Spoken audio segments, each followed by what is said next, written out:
Bismillahirrahmanirrahim. Assalamualaikum warahmatullahi wabarakatuh. Selamat siang semuanya. Ini adalah pertemuan kedua untuk mata kuliah feto maternal dan neonatal. Saya izin share screen terlebih dahulu ya. Oke, ya. Beriring salam dan doa saya untuk ibu-ibu semua. Semoga tetap dalam keadaan sehat walafiat ya. Oke, untuk materi kedua, seperti RPS yang sudah sebelumnya saya info ke ibu-ibu, kalau yang pertemuan pertama adalah adaptasi fisiologis untuk selama kehamilan ya. Sekarang masuk ke pertemuan kedua. Pertemuan kedua ini adalah tentang konsep dasar adaptasi psikologis selama kehamilan. Ya, ini adalah subtemanya. Nah, seperti yang kita ketahui, review sedikit ya, kehamilan itu adalah suatu peristiwa yang alami dan fisiologis ya. Setiap wanita yang memang sudah melakukan hubungan seksual aktif ya bisa mengalami kehamilan gitu ya. Itu adalah suatu peristiwa fertilisasi, yaitu pembentukan zigot dan akhirnya menjadi janin dan mengalami proses pertumbuhan dan perkembangan sampai uterus membesar dan juga masuk ke fase atau masuk ke proses persalinan. Terkait perubahan psikologis, setiap wanita ini punya hal yang berbeda-beda pastinya ya. Setiap orang punya pengendali atau kita biasa sebutnya dengan coping stres yang juga berbeda-beda. Bisa jadi mungkin ibu A, dia copingnya bagus sehingga emosinya juga lancar, emosinya juga baik gitu ya. Tapi ada yang sangat sensitif sekali. Pastinya hal tersebut dipengaruhi juga oleh lingkungan dan juga adaptasi dan ada juga pengaruh hormonalnya ya. Nah, kehamilan ini baik perubahannya ada perubahan secara fisik maupun secara psikis ya. Secara fisik kita sudah bicarakan di pertemuan yang lalu. Ada 3 periode kehamilan seperti yang kita ketahui dari mulai trimester 1, trimester 2, sampai trimester ketiga dan hal tersebut biasanya berbeda-beda secara ciri.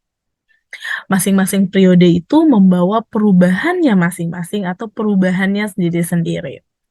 Nah, di trimester pertama kita sebutlah yang namanya periode adaptasi. Trimester kedua adalah periode kesehatan, sudah tahu nih gimana merasakan hamil di trimester pertama, mudah-mudahan mual muntahnya juga sudah berkurang. Sekarang masuk ke periode kesehatan atau periode yang kedua.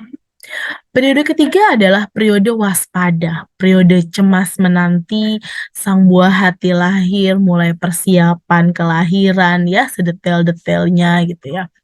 Biasanya pada periode-periode ini setiap ibu itu berbeda-beda walaupun mungkin dia sudah mengalami pada saat hamil anak pertama. Anak kedua bisa jadi lebih siap, bisa jadi lebih sensitif begitu. Nah, kita sekarang masuk ke trimester 1. Ya, perubahan psikologis pada trimester 1 dipengaruhi oleh hormon progesteron dan estrogen yang seiring dengan berkembangnya atau bertambahnya usia kehamilan dia berubah juga kadarnya ya. Ada yang timbul mual dan muntah di pagi hari, merasa lemah, lelah gitu ya. Sudah mulai payudara membesar, areolanya juga menghitam ya seperti yang kita pernah bahas di pertemuan sebelumnya. Nah, pada ibu hamil yang dia mual muntahnya berlebihan dari mulai emesis sampai mungkin hiperemesis gravidarum, dia merasa tubuhnya tidak sehat. Bahkan ada ibu-ibu yang akhirnya membenci kehamilannya, bisa karena memang ketidaknyamanannya gitu ya.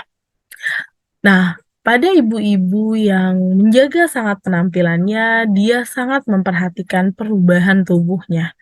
Ya, mulai dari perut yang membesar ya, pinggul yang juga ikut membesar, payudara yang membesar. Nah, pada trimester 1 ada perubahan psikologis ibu-ibu yang tidak percaya bahwa dirinya hamil, walaupun secara tespek sudah dibuktikan, sudah USG gitu ya, sudah pasti. Jadi tanda ya mungkin pada saat, teman-teman di, semester sebelumnya, kita bahas tentang tanda hamil dan tidak dan tanda pasti hamil dan tidak pasti hamil gitu ya. Padahal ini, poin ini adalah ibunya sudah didiagnosa kalau dia memang sudah betul-betul hamil begitu ya. Tapi itu tadi, eee, dia masih, ragu gitu ya. Nah, jadi dia mencari tanda-tanda yang lebih meyakinkan dirinya, "Beneran hamil nggak sih saya?" Gitu ya. Selanjutnya ada yang mengalami gairah seks atau, yang tinggi gitu ya, tapi sebenarnya libidonya turun atau males gitu ya untuk melakukan hubungan seksual. Lalu khawatir kehilangan bentuk tubuh ya, berhubungan dengan poin sebelumnya. Membutuhkan penerimaan kehamilan dari keluarga ya, biasanya kalau yang ini anak yang sangat ditunggu-tunggu gitu ya, diapresiasi, jadi biasanya diucapkan selamat ya, ditanyakan apa sih kebutuhannya, apa yang dirasakannya gitu ya, karena kan tadi mood-nya bisa berubah-ubah. Ketidakstabilan emosi dan juga suasana hati. Nah, dalam hal ini perlu, motivasi, dan dukungan keluarga. Nah, trimester 1, ini, ayahnya gitu ya atau suaminya, sebenarnya berbeda gitu ya. Kalau anak pertama, itu biasanya lebih perhatian gitu ya, ada yang seperti itu. Anak kedua agak lebih cuek karena sudah tahu fasenya akan mengalami seperti apa. Tapi idealnya seharusnya sama ya penyambut anak pertama dan kedua. Ini semua bergantung pada usia, jumlah anak, interest terhadap anak, dan juga stabilitas ekonomi. Tidak bisa kita pungkiri ya, hal ini sangat penting. Menerima atau menolak keadaan istrinya yang disebabkan karena adanya gangguan komunikasi. Bisa jadi mungkin, tidak dipersiapkan dengan baik si anak keduanya, atau belum diharapkan, atau merasa belum mampu gitu ya, tapi istrinya sudah hamil. Toleransi terhadap kebutuhan seksual dari dorongan seksual dapat meningkat atau menurun. Nah, ini nih seorang ayah harus paham. Sebenarnya bukan hanya ibunya yang stres ya, si suaminya juga bisa jadi stres. Sebenarnya dan untuk meningkatkan, mengurangi stresnya punya aktivitas baru di luar rumah ya, sebenarnya sih intinya semua adalah asal positif tidak jadi masalah gitu. Nah, beberapa tahapan aktivitas penting ya. Jadi, eee, ada, 3 tahap gitu ya, secara, psikologis ya, eee, tahapan seorang wanita gitu ya, dalam, pada saat ya dia, hamil gitu ya. Ada yang namanya, kita mulai dulu dengan, taking in ya. Nah, taking in di sini ya, adalah tahap di mana pencapaian peran seorang ibu. Jadi ini akan meniru dan melakukan peran ibu. Jadi biasanya pada tahap, eee, taking in ini ya, sebenarnya kalau saya sih lebih ke taking on, taking in, taking hold gitu ya, sama letting go gitu ya. Ada, 4 tahap ya. Jadi pada fase yang taking on ini biasanya ibu-ibu itu meniru peran. Jadi dia akan banyak bertanya pada lingkungan, sekitarnya ya. Ini di awal-awal biasanya ya, awal-awal, trimester 1. Lalu kalau untuk taking in sendiri, ini dia sudah tahu perannya seperti apa. Jadi sebenarnya ilmunya sudah didapatkan pada saat dia, taking on. Jadi untuk taking in di sini, eee, periode di mana seorang ibu itu, tertuju pada si, bayinya sebenarnya, gitu ya. Nah, biasanya fase tersebut itu berlangsung 2 sampai 3 hari ya. Jadi, fase atau aktivitas ini menjadi sangat penting ya. Ini adalah fase menerima ya untuk yang taking in karena sudah mulai membayangkan si ibunya nih mau jadi seorang ibu tadi. Nah, fase menerima itu biasanya di 24 jam pertama sebenarnya ya di pasca persalinan. Jadi selama beberapa jam dia masuk ke fase menerima. Nah, gangguan psikologis pada fase taking in ini di masa pada saat dia kan masa ini sebenarnya pada saat masa dia nifas ya. Tapi sebenarnya masa ini masih bisa harus bisa kita kelola pada saat dia hamil supaya nanti pada saat dia nifas dia tidak mengalami gangguan psikologis di masa ini. Pada masa taking in ini ada beberapa gangguan psikologis yang akan nanti kemungkinan terjadi atau dialami oleh si ibu. Contohnya apa? Rasa tidak nyaman gitu ya, pada bentuk tubuhnya, terus merasa, pada kalau dia, sudah nifas merasa dia, bersalah gitu ya kalau dia ada masalah menyusui, atau, ada juga kritik ya dari lingkungan sekitarnya dia. Nah, masa fase taking in ini bisa kita, sikapi pada saat si ibu tadi di masa kehamilan ya. Karena kita bicara soal psikologis, kehamilan.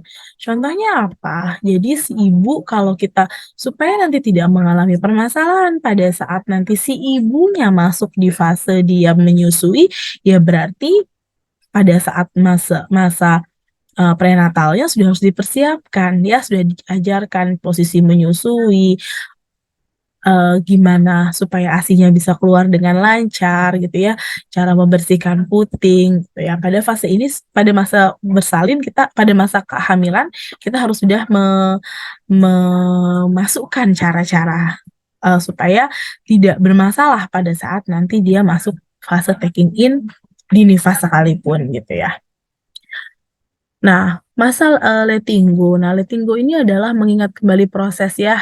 Mungkin kalau ibu-ibu menjenguk seorang ibu yang barusan melahirkan ya, ya dia masuk ke fase, letting go. Letting go ini adalah fase di mana dia, bergerak maju di sistem keluarga. Jadi adanya dukungan, hubungan dari pasangan, terus dukungan dari pasangan, walaupun dia sudah tidak hamil gitu ya, tapi dukungan itu sangat diperlukan, begitu. Nah, eee menurut, Reva Rubin ada 3 sebenarnya perubahan psikologis pada trimester pertama. Yang pertama adalah the ideal image. Nah, seorang ibu atau seorang wanita itu mencapai pencapaiannya, itu mulainya gitu ya, atau menirunya gimana menjadi seorang wanita, eee, hamil yang baik gitu ya, itu masuk di fase yang satu, ideal image. Jadinya dia punya mindset pikirannya dia kalau dia harus punya role atau dia harus punya contoh. Siapa sih yang menurut dia di lingkungan sekitar dia yang baik dalam hal, asuhan, pada saat dia, hamil gitu ya atau apa saja yang dilakukan pada saat dia hamil, itu adalah ideal image-nya dia. Jadi dia punya role model, itu adalah ideal role, ideal image ya. Nah, menurut dia siapa nih yang baik yang harus dia tiru? Nah, ibu-ibu bidan bisa nih pada saat Penkes di ibu, trimester 1 gitu ya, mencontohkan ini si A, ini si B gitu ya, apalagi contohnya mungkin yang dikenal itu lebih, bisa masuk ke si ibu hamil tersebut. Yang kedua adalah self image. Self image ini adalah pandangan dirinya sebagai ibu karena pengalamannya dia. Self image ini adalah biasanya, seorang wanita yang, baru punya peran baru, yaitu si ibu hamil. Jadinya, si ibu ini punya adopsi gitu ya, siapa sih yang, pengalamannya baik dan itu didengarkan sekali sama dia.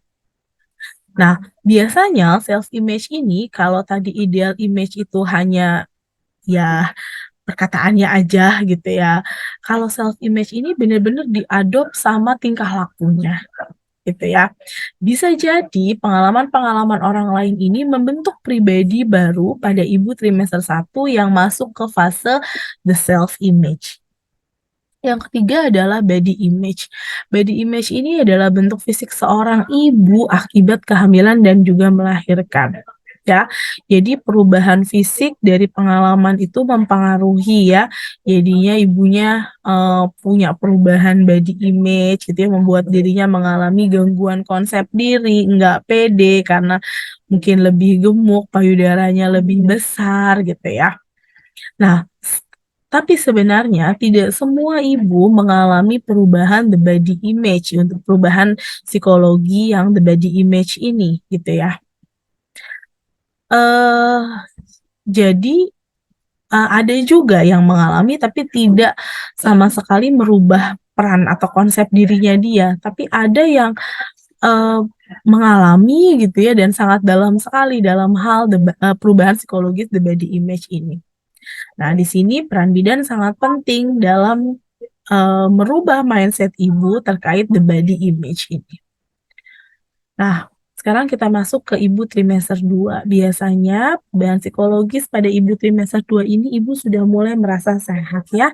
Karena seiring dengan sudah berakhirnya mual muntah gitu ya, bisa jadi seperti itu. Lalu pusing berlebihannya juga sudah berkurang. Mulai merasakan adanya gerakan bayi ya di luar dari dirinya itu. Biasanya seorang ibu sangat mengapresiasi gerakan si bayinya ya, apalagi pada ibu anak pertama. Perut ibu sebenarnya belum terlalu besar, jadi belum terlalu berat ya dalam hal trimester kedua ini. Lalu libido dan gairah seks karena sudah mulai nyaman, dia biasanya meningkat, sering merasa takut pasangannya tidak menyukainya ya karena ada perubahan bentuk tubuh. Perubahan mual ya pastinya sudah berkurang sehingga dia makannya sudah lebih enak dan juga energinya bertambah. Di trimester 2 ini aktivitas biasanya sudah mulai normal ya. Nah, trimester kedua merasa senang dengan pergerakan janin, lalu ada melibatkan diri dengan si suaminya ya, masalah kehamilan istrinya apa gitu ya, memberikan perhatian yang dibutuhkan oleh istrinya, lalu biasanya sudah mulai berkurang ya, mudah-mudahan aktivitas di luar ya, karena sudah mulai merasakan gerakan janinnya, bisa merasakan gerakan janinnya. Bila berhasil, pada trimester 2 ini seorang ayah akan memberikan perhatian yang lebih besar lagi. Untuk trimester ketiga, ini adalah fase di mana si keluarga tadi menunggu persalinan ya, khawatir bayinya kondisinya seperti apa, semakin ingin menyudahi kehamilannya, nggak sabar mau menunggu kelahiran bayinya, resah ya, memimpi sampai ada yang mimpi berhayal tentang bayinya, aktif mempersiapkan kelahiran bayinya ya, pembelian barang-barang dan lain sebagainya. Ada rasa takut dan rasa sakit juga ya, membayangkan gimana sih melahirkan itu, terus rasa tidak nyaman, merasa sedih karena akan berpisah dengan bayinya dalam perut ya, kan sudah harus keluar gitu ya. Biasanya pada trimester ketiga ini seorang ibu membutuhkan lebih banyak Penkes. Lalu ayah peran trimester 3-nya untuk adaptasi psikologisnya adalah lebih perhatian, lalu tanggung jawab secara finansial dari mulai sudah siap belum dari segi keuangan gitu ya, perasaan takut kehilangan istri dan bayinya ya, karena kan pastinya beresiko pada saat melahirkan. Adaptasi terhadap pilihan senggama karena ingin membahagiakan si istrinya.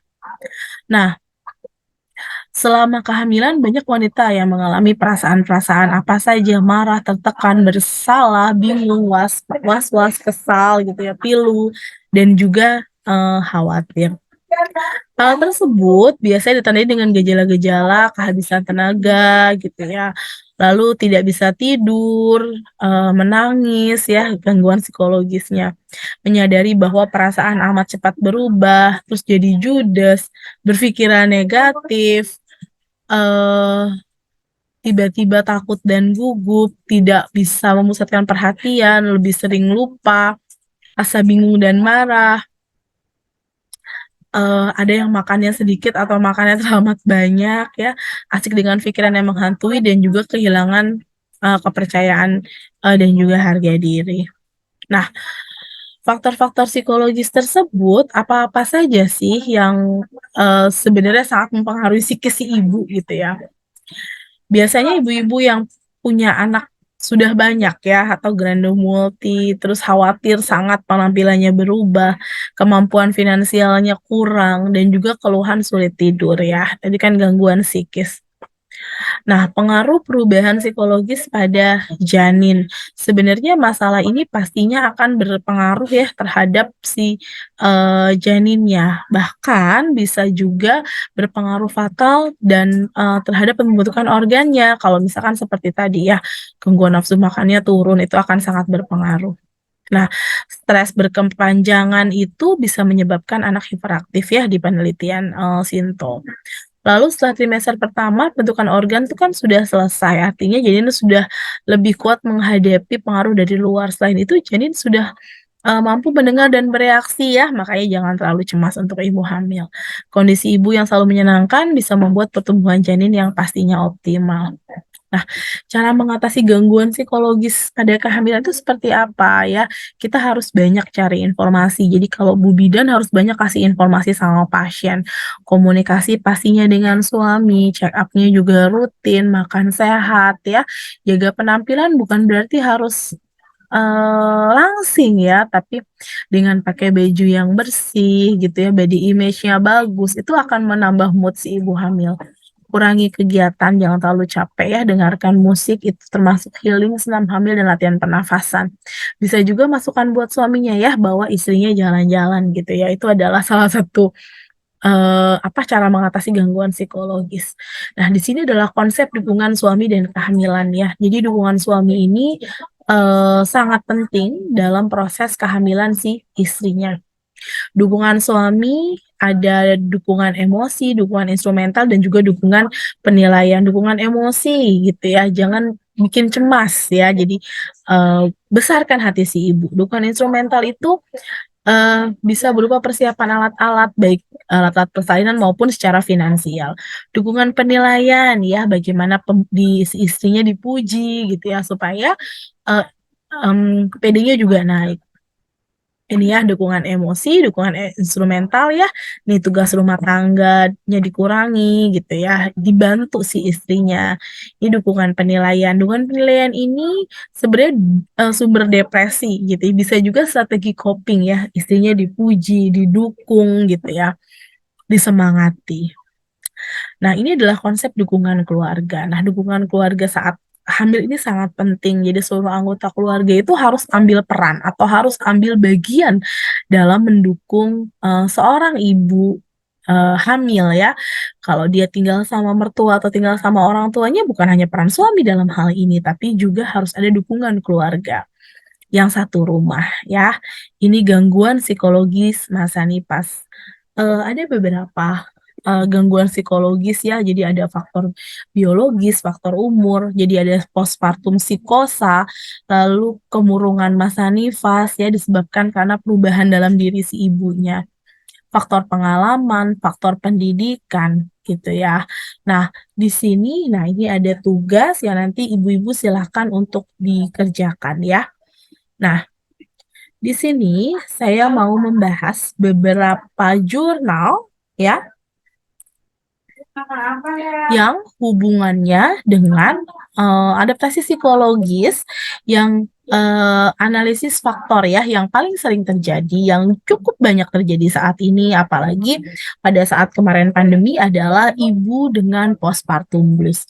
Kita lihat penelitian, yang dilakukan Sandra Haryanis dan juga Nurul Indasari di sini, dikatakan ya, seorang ibu postpartum atau dia di-screening, postpartum blues, dia mengalami gejala postpartum blues ya, dia sudah screening menggunakan Edinburgh Postnatal Depression Scale atau, kuesioner EPDS ya.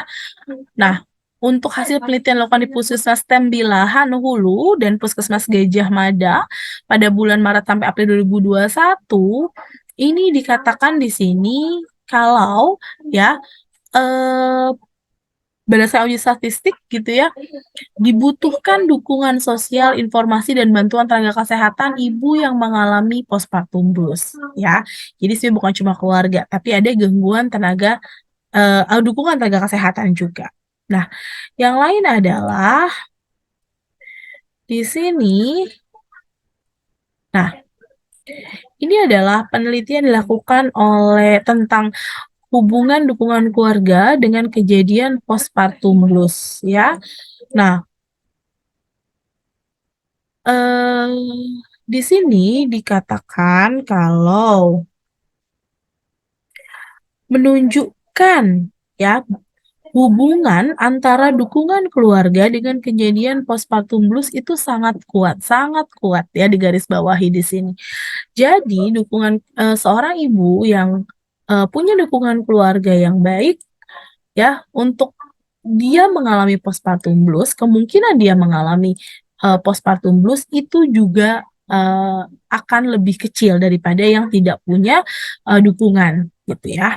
Nah, selanjutnya pengaruh pendampingan keluarga terhadap tingkat kecemasan ibu. Jadi pada ibu primipara ya ini penelitiannya pengaruh pendampingan keluarga terhadap tingkat kecemasan ibu pada ibu primipara di Kota Mataram.